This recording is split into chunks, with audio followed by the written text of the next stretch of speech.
nagasi boy bazu kan tharau tak sadam nagasi boy bazu hermai chungin chan chwa tu asi bansa anu tharpe tu asi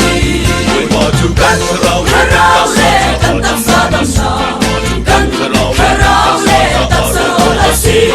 kan tharau sa tinung asi kan zai zong champi asi boy bazu tu khal bang akan veng tu asi boy bazu pardo bang akan jam tu asi boy bazu jeu nakin akan thuam tu asi bazar anu tharpe tu asi boy bazu kan tharau le kan tak sadam sa kan tharau le tak sarol asi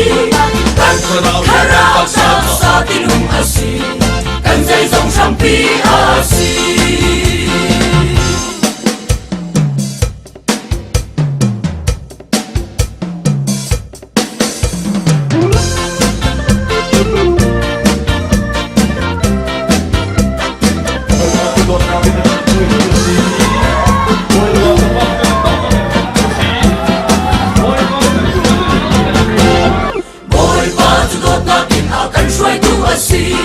boy bazu bandung do akan som tu asi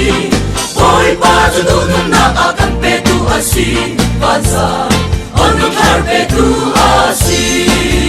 boy bazu kan tharau le kan tak sadam sa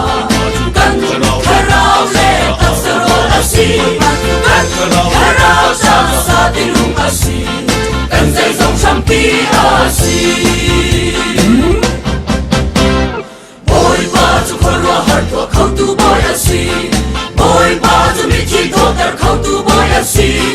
boy bazu umra tar khau tu boy asi bazar anu tharpe tu asi boy bazu kan tharau le kan tak sadam sa kan tharau le tak sarol asi kan tharau